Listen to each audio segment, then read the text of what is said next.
Sports Entertainment is recorded live at twitch.tv/BaldyandTheBeast. Join us every Tuesday and Thursday at 9 p.m. Eastern Time and watch the matches right along with us. Hey, what's up, everybody? I'm Bront. I'm Willem. I forgot to turn the sound down on my on my phone, and there was a really loud noise for a second. I was gonna say that was apparently loud. Yep. Welcome back to another exciting episode of Fuck Me. Did you forget the name of our show? No, I didn't. I had a moment. Sports Entertained. It's like forgetting the name of your child. You don't do it. It doesn't come to you. Fuck you. Meh. I'm thinking about the post office. We are 2 seconds into the show and we're already on Shame Cam. I didn't even get out of the fucking intro today. God damn. Go ahead. Try again. Listen, after work, I work really hard on moving shit for my new house, and I'm sorry. That's where I'm going with that. I'm very embarrassed, Will. Take it from here. Welcome back to Sports Entertain. Today we're going to be watching Ember Moon versus Asuka from Takeover Brooklyn 3. Are you just gonna sit and pout the rest of the night? I'm pouting. Yeah, fuck yeah, I am. So, like he said, it's Asuka and Ember Moon from Takeover 3 of August 19th of 2017 at the Barclays Center in Brooklyn, New York. There were 15,275 people in attendance, and I haven't seen the show in a while, but I'll guess it was a hot crowd. It's a takeover. This is a good especially in match. Brooklyn. Everybody knew going into these that it was going to be better than SummerSlam. Oh yeah, it has been since they started doing it. It was right around this time that I started to realize, oh yeah, these takeovers are way better than the main roster pay-per-views. And they still are. It's so much more fun to watch. Yeah. But leading into this pay-per-view, this is like the middle of Asuka's winning streak. Mm-hmm. And this is around the time when they were kind of, at least I as a fan, was expecting her to lose. Are you sure about that? Like, I was. No, I'm pretty sure this was the end of Asuka's winning streak. Because I'm pretty sure it was after this match that she got called up to main. Well, she took her streak to main, though. I thought they were going to end it in NXT. Yeah. With her putting over a new champ, but that didn't happen. But anyways, she was and is the most dominant title reign in NXT history, if not on a grander scale. I cannot think of many more people that were booked as strong as she was. I think she's the most dominant title reign in WWE history, setting aside like Bruno. I was gonna say like Bruno in like okay, like 7 years from like Hogan. From 90 onward, she is the most dominant title reign in the last 30 years. Yeah, that's totally true. There you go. 100%. I can't really think of anybody who is close. Super Cena, maybe. Super Cena was dominant, but he didn't have a year and a half long winning streak. Set up your cam a little bit. You're a little bit to the right. Hey, where you're sitting right now, you're fine. Cool. Okay. But anyways, she was presented as the best. Yeah. And, well, because that's true. So Ember had debuted about a year before this, and was building nicely. Like, they knew what they were doing. Trips is a lot better at building new people coming in than they are up on main. But before this, Asuka had beaten Ember in a title match, but only because she was a tweener. So what happened was Ember was setting up for the Eclipse, and Asuka pushed the ref into the ropes, disrupting the Eclipse. And they portrayed it on TV as, well, Asuka had to take a shortcut with Ember because Ember is on a similar level to Asuka. Yeah. And that's why going into this, I remember thinking this could be the point where where Ember beats Asuka and is cemented as the next face of the women's division. Oh, 100%. I remember watching this like when it happened and going into it, I was thinking Ember Moon is 100% taking that title off Asuka because there's no way, like, there were rumors, I think, at the time that Asuka was going to be heading up to main. She, like, at this time was in a 500-plus day winning streak and or a undefeated streak. And there was just, I didn't figure there was any way they would let the streak go up to main. Like, I thought they would have it end and then she goes up, because, you know, that's kind of wrestling tradition. You go out on your back. And you would think Triple H would be insistent on that, because you would want your new champion to be like cemented by the fact that they broke the streak. You can do so many stories off the back of that. But T-shirts off the back of that. I kind of feel like it kind of fits for Asuka's character that she went up to main with the streak intact, because from the standpoint of the NXT Women's Division, it was Asuka that they really kind of built it around after the Four Horsewomen went up, because she was really the one that kind of brought a bunch of prestige to the NXT Women's title. And even to this day, there are like the quality of the NXT Women's Division, the quality of the WWE Women's Division in general is fantastic, but the NXT Women's Division is top fucking tier. Yeah. And a lot of that has to go back to Asuka, just with the amount of prestige that she put on that title and the amount of shine that she gave to that division. Not to be a total dickhead about it, but when you pick out all the best talent from around the world for your women's division, and you have the biggest and most robust women's division, it better be the goddamn best. You took the talent from everybody else. Yeah. I mean, when you got the most money, you can do the most cherry picking. Yeah. I mean, well, yeah, that's wrestling. That's just the way it is now. But I'm just saying, they better have the best division in the world. Like, Vince paid for it. All right. So anyways, let's go ahead and run down the card. So we started off with a couple of dark matches. So you had Peyton Royce with Billie Kay, obviously, defeated Sarah Logan in a one-on-one match. And next up we have Pete Dunne and Wolfgang defeated Mustache Mountain in a 7-minute match, which for a dark match is, you know, nothing to shake a stick at. That's a pretty good time. Yeah. Yeah. The opener, which I cannot believe this is the opener to a pay-per-view. Oh my god. Andrade Cien Almas versus Johnny Gargano. Oh, what a hot open. Was that their 5-star, or was that at a different pay-per-view? That was at Orlando, wasn't it? I think that was Philly. Okay. Because they had a match for the title at Philly, but I could be wrong. I could totally be wrong on that. We can look it up later. It's superfluous to this thing. You can look it up while I'm doing the card. Oh. Next up, we had Sanity, which was Alexander Wolf and Eric Young, accompanied by Killian Payne and Nikki Cross, defeated the Authors of Pain, obviously, who were accompanied by Paul Ellering, for the NXT Tag Team Championships, because this is when Sanity was really, really good. And then they kind of blew that all away. It was indeed at TakeOver Philadelphia. Got it right, Mr. Research. Yeah. You know why? Because I researched that match. For a match coming down the tubes.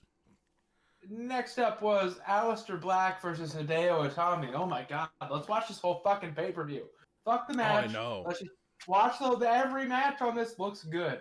Like, dude, there was like that period of time, and that period of time is still going on, where every single match on takeovers were fucking watch-worthy. Like, everything on this one, I don't think there's been a takeover in at least 3-4 years that there's been a skippable match. It's all. I'm just looking down this card like, that's a main event, that's a main event, that's a main event. Oh, that women's match, that's a main event. Yep. Like, every match could, with the right storyline for the title, maybe a gimmick. Every one of these pairings could be a main event. It's ridiculous. But like I said, Aleister Black defeated Hideo Itami, who I'm sure I will talk about at some point later in the episode. Next up, we have Asuka and Ember Moon having a match. I almost... Did your brain fart for a second? That's okay. That's number two. That's number two. That's number two. I almost gave away the match result, and that's what the pause was for. Was me stopping myself from giving away the match result. Okay, well, because I try not to give away our match results for the match for what. I retroactively retake that shame back. I take that shame cam back. And finally, we have Drew McIntyre defeating Bobby Roode for the NXT title. That went 22 minutes and 25 seconds. And this was NXT Bobby Roode, so it was probably really good. Oh, yeah. That was a good fucking match. I'm pretty sure this was, looking just at the card, I'm pretty sure this was very early in Aleister Black's run because it would have been in January of this year that or not January, but like in the very early parts of this year. I guess it would have been January because he made his WWE debut at the NXT UK tournament. Oh yeah, because they did the UK title tournament or whatever the hell they were doing there. Because he made his debut. I think he came out as Tommy End, and then they like renamed him to Aleister Black. I'm just looking on this. Apparently, JR called the Aleister Black Hideo Itami match. Interesting. Is it? Yep. And yeah, Corey Graves was a special commentator for the tag team title match. Okay. So, neat. Well, there we go. Just learn something new every day. Whoa. Yeah. You want to do the countdown? Oh yeah. If you were looking for this match on the card, it is the whoa. Hold up, my whole thing just like messed all the way up. If you're looking for this match on the card, it is the third tag on the timeline. If you're looking on the timeline itself, the match starts at 1 hour 17 minutes and 25 seconds. Gonna give everybody just a couple seconds to try and find this match on the network very easily. God, I said it again. Shame cam yourself. Shame me. Very easy to find on the network. God, I took up all my time that I was gonna plug being excited for this match in that. Once again, the match starts at 1 hour 17 minutes 25 seconds. Gonna go ahead and count it down from 5, 4, 3, 2, 1, click. There it is, the tap out. Ember Moon taps out to the Asuka lock. Asuka retains the NXT Women's title in a fantastic match. What a good match. Yep. I wanted to use the edge to fantastic as well because I don't know what else to say. It was really, really well done. Yep. Two very high level women. Yep. Oh man. So, now that we've gotten out of that match, what are you going to rank that one out of 5? Out of Jesus, like high 4 point. Do I want to go 4.5 or 4.75? I'm going. Fuck it, they deserve it. 4.75. It was good. I'm gonna go 4 3/4 as well. That was so good. The only thing if they had actually maintained Asuka's streak up through Mania that year or the following year, I probably would have rated this.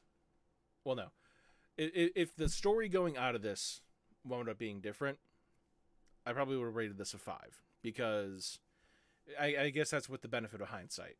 Because if Ember Moon would have won here and they actually gave the streak to Ember to kind of have her, you're top dog now, you're going to boost the women's division here. Yeah. That would have made it a 5.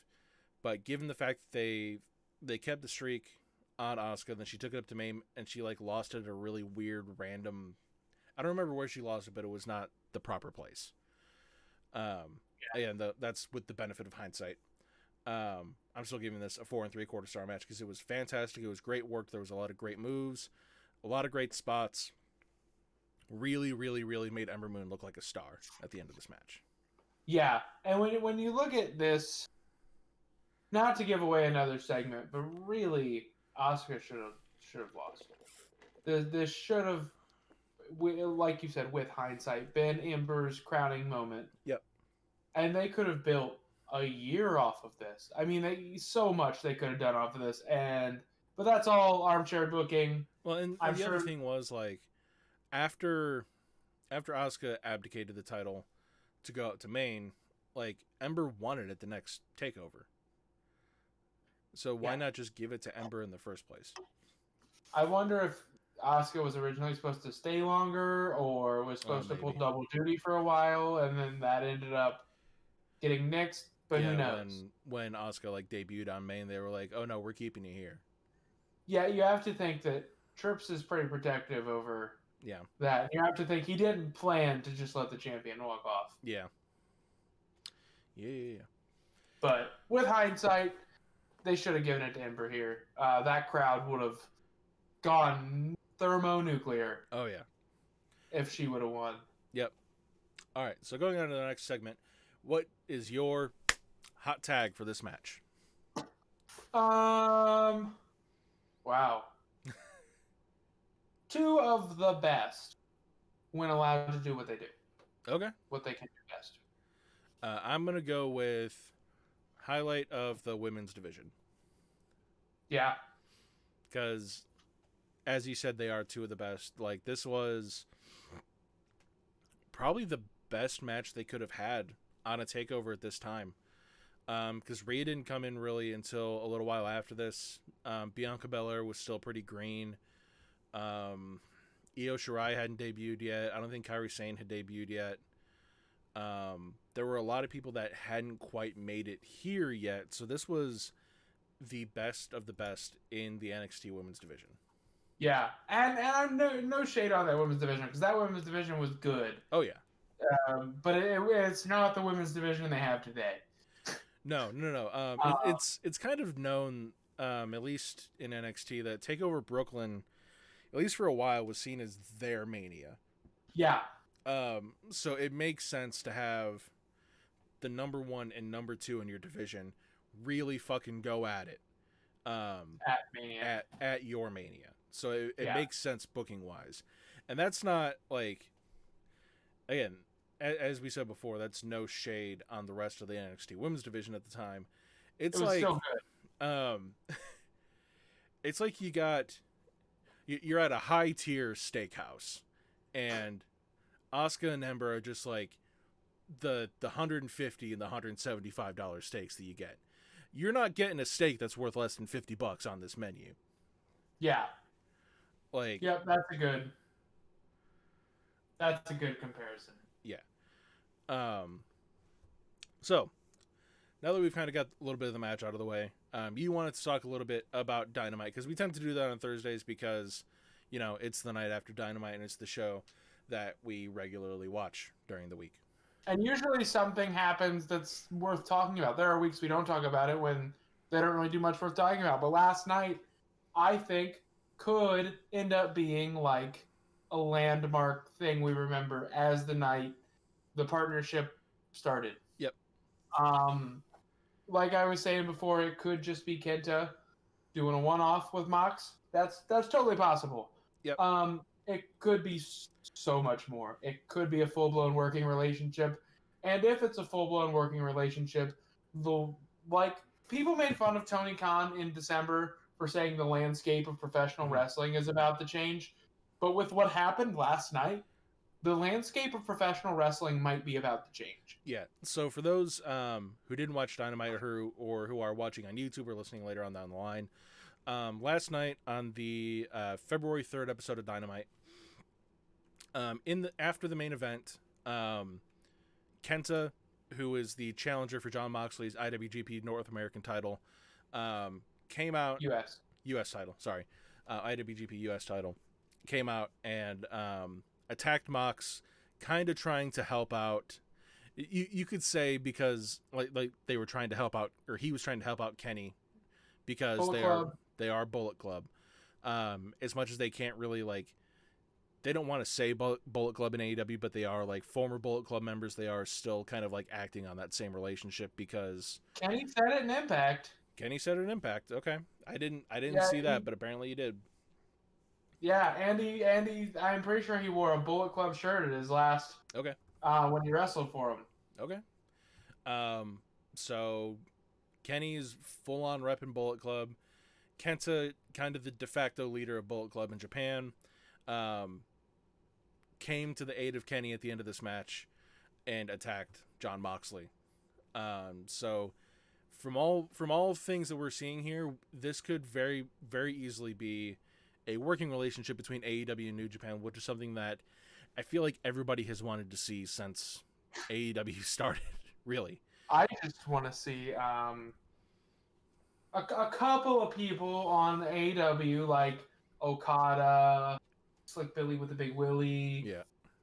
Yano, Will Yano coming out. Ospreay. Yano come out shilling some DVDs, trying to get his position in the U.S. a little bit better. Yeah, but like I told you, how hilarious would that be if Yano just starts showing up? He doesn't really wrestle. Right. Doesn't wrestle that much. He just wants to give his DVDs to a new audience. That'd be hilarious. Not even that. Yano shows up like in the crowd places. Yeah, like that'd be great. He's not in a match. He doesn't come out from behind the scenes. He just starts like walking through the crowd like a peanut vendor or like somebody who's trying to sell beers in the crowd. And he's just like he's got like a vest that's full of his DVDs. That would be, I'm in. If COVID wasn't a thing, that should be. Yeah. That would be fantastic. For all intents and purposes, this could very well be a working relationship between AEW and New Japan, because they've already got kind of a working relation. As we've seen here, they've got a working relationship with the NWA. They've got a working relationship with Impact Wrestling. It would make sense for them to kind of try and bring all of these promotions together into kind of like a shared thing. They have AAA too. They have AAA. Nothing yet on if they've got anything with Ring of Honor. Ring of Honor kind of tends to be its own thing. And Ring of Honor, I feel, is probably kind of salty at AEW just in general because they helped very heavily with All In, and then AEW went and made their own thing. Yeah, but if they're getting into a partnership with the rest of the promotions, ROH may not have much of a choice. Yeah, ROH may just be like, well, everybody else is getting, like, we kind of gotta now. Either that or, it's hard to get talent because, you can only sign with us. Right. As opposed to signing with everybody else, which is going to be the big thing for, like, the wrestlers, is because now you're going to have a place where it's like, either you can sign with the dub, or you can sign with New Japan, which effectively signs you with you're free to work with everybody else.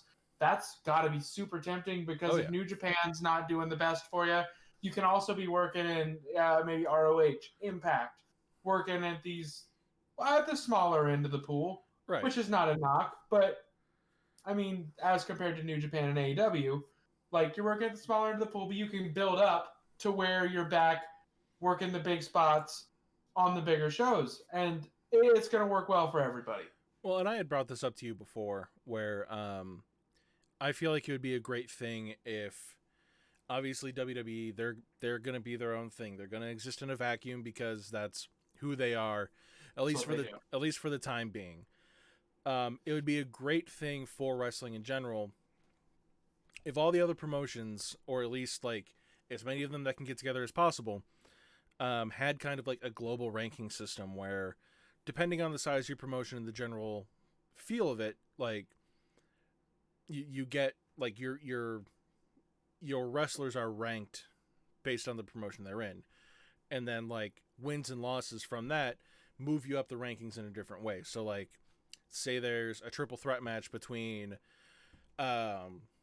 somebody from AEW, somebody from Impact, and somebody from Joe Schmo promotion down the road. Like AEW's ranked more points than Impact. Impact's worth more points than Joe Schmo. So it really, really means that much more when the Joe Schmo guy gets a pinfall on the AEW guy. And that kind of shoots them up the rankings just that much more. And I feel like that'd be a really cool way to set up a bunch of promotions into like kind of one extended universe. Which would be cool. It's what wrestling would benefit from it. It would be very cool. However, the problem is getting over that many people's and that many businesses' egos to like not make one person particular feel buried. Yeah, a ranking system will be hard too, just based off of like, because the booking would all have to be congruent. Yeah, that would be really tough. Yeah. But if you could pull it off, it would be awesome. If you could pull it off, it'd be compelling TV to watch. Yeah. It'd be something that you would put your eyes on. I was thinking today so AEW's done tournaments. Mm-hmm. But for men's singles, they've never done a big tournament. Yeah. They've done 8-mans, and that's about it. Yeah. Now that this door is open, what are the odds that to kick this all off, like officially, when they officially announce like the partnership between all of the different, you had like a 32-man, if there's like 6 promotions involved, they each get 5 wrestlers. Well, dude, AEW gets 6 and New Japan gets 6. So March Madness is coming up anyways, so why not do like AEW, Impact, NWA, New Japan? They each throw 8 men into like a big multi-promotional March Madness style tournament. Be awesome. And then they all like over the course of like however many times it would take, they have matches on Impact, they have matches on NWA Power, they have matches on Dynamite, they have matches on New Japan's new Roku show. New Japan's new Roku show. That'd be a great way to get new eyes on the product. Yep. And then that's how they bring the tournament together. And then they have like whatever pay-per-view winds up being the final one. You'd kind of want it to be like the AEW one, because it has to be AEW because they're the biggest promotion. And it kind of sucks that like their next pay-per-view is at the beginning of March, and then they're not going to have another one until August, I think. Something like that. They could just do a big blow-off Dynamite. They really could. They're good about putting those little TV pay-per-views together. They really tend to, because they've had Beach Break, they've had the Winter is Coming episode, they've had like, they could do just like a Bash at the Beach in the summer. Yeah. And like blow off that final the end of that tournament. It'd be good for TV, and it would be cool too if like the draw was random. Mm-hmm. So your round 1 matchup might be like Kenny Omega versus, I don't know, fucking Shota Umino. Yeah. Red Shota Shoes Umino. But it takes place on NWA Power. Yeah. Because then if it's just random, it would make sense for the guys to show up on shows they wouldn't normally show up on. And if you can get Kenny on NWA Power, that's going to bring a lot of eyes to Power. I will bet my life savings and the house I just purchased that it will be the highest rating NWA Power has ever gotten. Oh yeah. Like if you do something like that and then you wind up with a match like, I don't know, fucking Omega Okada. Omega Okada. Or like let's see who are some bigger stars, like Okada and I don't know, Rich Swann. That'd be cool. And they have that on an episode of Dynamite, or they have it on an episode of Power, or they have it on an episode of whatever. I think it's Strong, I think is the New Japan show, like the official the name of their US show. They have that on an episode of Strong or something like that. Like it's a great way to get these wrestlers that are from other obviously, like I just said Okada and he's going to be on Strong. It's not the same thing, but you get what I mean.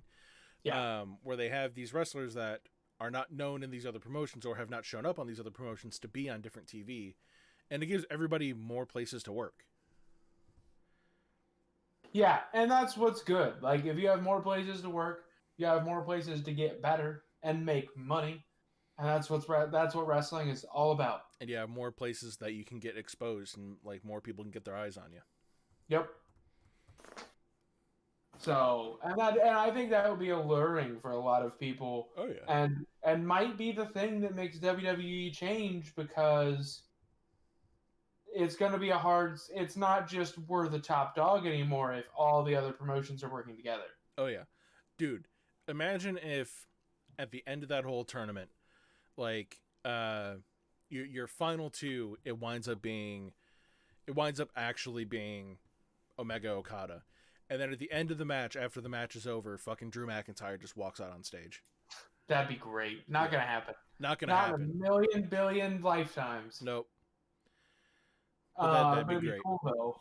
Yeah, It really shouldn't, though. It should end on, like, maybe if one of Omega Okado's in there, I get it. But really, it should be trying to put over 2, or at least 1 newer star. So, like, I mean, you could use the first tournament as a vehicle to, like to shoot Ricky Starks to the moon. I would say Ricky Starks, Darby, because I'm partial to Darby. 100% Darby. If AEW was interested in Will Ospreay, which is what we call my dream universe, to put him over if they want to use him more full time. Well, and even then, like, so we're talking AEW wins the tournament, but that feels like very predictable booking. AEW wouldn't win the tournament if that was the case. Well, I mean, with Darby and Ricky, they would. With Darby and Ricky, it would. But just getting there, I think, would be prestigious enough to shoot somebody up. Yeah, or even to somebody like Trey Miguel if he decides to come back, or like anybody. Ace Austin would be a cool dark horse. Yep. There's so many people that could be booked into a tournament like that. Yeah, and show Oreo. Yeah. Put one of them in and have them win a couple. Like, you can put dudes over. Like, that's why I love tournaments. Yeah. You can put dudes over. Easy. So, I mean, and that's not a guarantee. That's us, fantasy booking a little what we want to see. But it's not outside of the realms of possibility anymore. Yep. So, I mean, it gives me more reason to be excited about Wednesday night. And that's something they have consistently done, is I get excited to watch wrestling again. Yep. Which is such a fun feeling. Yep. I haven't been excited to watch the weekly TV since I was in, like, middle school. Yeah. All right, so I feel like we've gone a little long tonight, and I feel like we've got a lot of good points out and talked about a lot of things. So I think we can go ahead and send it home for the day. What match are we going to be watching this coming Tuesday? We never discussed, but I can give you a few options. What do you got? So, because I said it last time, we will keep it up on the docket. We have Charlotte and Becky at Evolution. Okay. The other one we could do is Becky and Sasha, and NXT Unstoppable, or Charlotte and Sasha at Hell in a Cell. Ooh. Heck in a Sec. You know what? To vary it up a little bit, let's do Charlotte, Sasha, Heck in a Sec. Yeah, I was hoping you say that one. Either that one or the Evolution match. Yep. Well, I think we can again. So this is I feel like a schmuck for saying this at the end. This is the third episode this right here is the fourth episode that we're doing for February. So next week we're going to be starting week 3. So we've got 4 more matches to do. I didn't mean to make that sound like the like the drizzling shits. That was the title of next week. We're going to be starting week 3. Week 3. No, we got 4 more matches left to go. So there's still quite a bit of good stuff to go on for the rest of this month. Yeah. So this was the first foray we've really done into women's wrestling. This is kind of the cream of the crop. We had literally our pick of the litter. Yep. There's a lot that we can do here. So like we said, this coming Tuesday, we're going to be watching Charlotte Sasha from Heck in a Sec. So thank you everybody for coming out and checking us out tonight. If you haven't already, go ahead and check us out in the description down below at the Facebook, YouTube, the Twitter, all the places that we're at. Give us a like and subscribe if you haven't already. We greatly appreciate that type of stuff. Mm-hmm. If you don't feel like looking at our beautiful faces, go ahead and check us out on the audio only podcast. Over at Anchor or Spotify or any of the places that we're at. That again is on the description down below. We will see you this coming Tuesday for Charlotte versus Sasha from was it Hell in a Cell 2017, 2018? That I don't know. You'd have to give me a second. One of those years. The Charlotte Sasha Hell in a Cell match, that was fantastic. We will see you then. Thank you so much for coming out to see us tonight. Bye-bye. 2016. Bye. 2016.